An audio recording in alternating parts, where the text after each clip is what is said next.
പൈതൃകങ്ങൾ ചിലതൊക്കെ ഇപ്പോൾ വളരെ സാവകാശത്തിൽ നമ്മുടെ കയ്യിൽ നിന്ന് വഴുതി പോകുന്നത് പോലെ തോന്നുന്നുണ്ട്. പ്രിയമുള്ളവരെ, ഞാൻ ഒരു കാര്യം പറയട്ടെ. 4-ാം നൂറ്റാണ്ടിൽ പൗരസ്ത്യ സുറിയാനി സഭയിൽ നിന്നാണ് നമ്മുടെ പിതാക്കന്മാർ കേരളത്തിൽ വന്ന് കേരളത്തിലെ സുവിശേഷ പ്രവർത്തനം തുടങ്ങിയതും കേരളത്തിലെ സഭയ്ക്ക് ശക്തി നൽകിയതും. കേരളത്തിലെ സഭ സീറോ മലബാർ എന്നറിയപ്പെടുന്നതിൻ്റെ പ്രധാന കാരണം ഈ പൗരസ്ത്യ സുറിയാനി പാരമ്പര്യത്തിൻ്റെ അടിസ്ഥാനത്തിലാണ് എന്നുള്ളത് നമ്മൾ ഓർത്തിരിക്കേണ്ട കാര്യമാണ്. പക്ഷേ അറിയാതെ അത് നമ്മിൽ നിന്ന് വഴുതി പോകുന്നുണ്ടോ എന്ന് എനിക്കൊരു സംശയമുണ്ട്. എനിക്കെതിരായിട്ടൊരു കേസുണ്ട് കോട്ടയത്തെ കോടതിയിൽ. അതിൽ നമ്മുടെ ഈ വലിയ പാരമ്പര്യത്തെ അറിഞ്ഞോ അറിയാതെയോ തമസ്കരിച്ചിട്ടുണ്ട്, തിരസ്കരിച്ചിട്ടുണ്ട് എന്നുള്ളത് ഞാൻ വേദനയോട് ഓർക്കാൻ ആഗ്രഹിക്കുകയാണ്. അതുകൊണ്ട് ഈ എനിക്ക് പറയാനുള്ളത്, നമ്മുടെ പൈതൃകങ്ങൾ നഷ്ടപ്പെടരുത്. കാരണം ഉറവിടങ്ങൾ നഷ്ടപ്പെട്ടാൽ ജ്ഞാനായ സമൂഹത്തിന് അടിസ്ഥാനമില്ലാണ്ടാവും. അതുകൊണ്ട് ആ ഉറവിടങ്ങളെ ഉറപ്പോടെ സൂക്ഷിക്കാനായിട്ട് കൂടി നമ്മുടെ ദേവാലയങ്ങൾ നമ്മളെ സഹായിക്കണം. അപ്പോൾ ജ്ഞാനായ കത്തോലിക്ക ദേവാലയങ്ങൾ ജ്ഞാനായ സമുദായത്തിൻ്റെ പൈതൃകവും പാരമ്പര്യങ്ങളുമൊക്കെ സംരക്ഷിക്കാനും പ്രോത്സാഹിപ്പിക്കാനും വളർത്താനും വേണ്ടി കൂടി ഉള്ളതാണ്. അത് നമ്മുടെ വിശ്വാസത്തോട് ചേർത്ത് കൊണ്ടുപോകുമ്പോഴാണ് അതിൻ്റെ പൂർണ്ണമായിട്ടുള്ള ലക്ഷ്യം സാധിക്കുന്നത് എന്നുള്ള കാര്യം ഈ അവസരത്തിൽ ഞാൻ നിങ്ങളോട് ഓർമ്മിപ്പിക്കുന്നതിൻ്റെ കാരണം, ഇങ്ങനെയുള്ള ചില ചിന്തകളും ചില തെറ്റിദ്ധാരണകളുമൊക്കെ പരക്കുകയും വളരുകയും അത് നമ്മുടെ സമൂഹത്തെ കാർന്നു തിന്നുകയും ചെയ്യുന്നൊരു സാഹചര്യം ഒഴിവാക്കാൻ വേണ്ടിയിട്ടാണ് പ്രിയമുള്ളവരെ. അതുകൊണ്ട് ദൈവം നമുക്ക് നൽകിയ ഈ വലിയ കൃപയ്ക്ക് ദൈവത്തിന് നന്ദി പറയാം.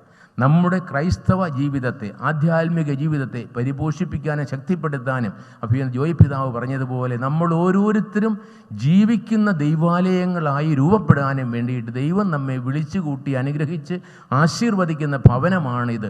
ദൈവത്തിൻ്റെ ഇഷ്ടം അറിയാനും ദൈവത്തിൻ്റെ ഹിതം തേടാനും അത് ജീവിതത്തിൽ പ്രാവർത്തികമാക്കുവാനും ദൈവം നമുക്ക് നൽകുന്ന ഒരു അനുഗ്രഹത്തിൻ്റെ അവസരമായിട്ട് ഈ ദേവാലയത്തെ കാണുക.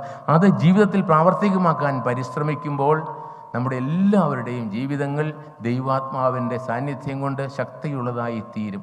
അങ്ങനെ നമ്മൾ ജീവിക്കുന്ന ദൈവാലയങ്ങളായി വർത്തിക്കുമ്പോഴാണ് നമ്മുടെ പിതാക്കന്മാർ നൂറ്റാണ്ടുകൾക്ക് മുൻപ് നമ്മുടെ നാട്ടിലേക്ക് കൊണ്ടുവന്ന ആ ഒരു ക്രൈസ്തവ സുവിശേഷ ചൈതന്യം ഇവിടെ ജീവിച്ച് പ്രതിഫലിപ്പിക്കുവാനായിട്ട് നമുക്ക് സാധിക്കുക. ഒരിക്കൽ കൂടി ഇതിനു വേണ്ടിയിട്ട് പ്രവർത്തിച്ച എല്ലാവരെയും ഞാൻ സ്നേഹപൂർവ്വം അഭിനന്ദിക്കുകയാണ്. അഭിനന്ദ അങ്ങാടിദ്വാവിൻ്റെ സാന്നിധ്യം ഒത്തിരി ഓർമ്മകൾ എൻ്റെ മനസ്സിൽ കൊണ്ടുവരികയാണ്.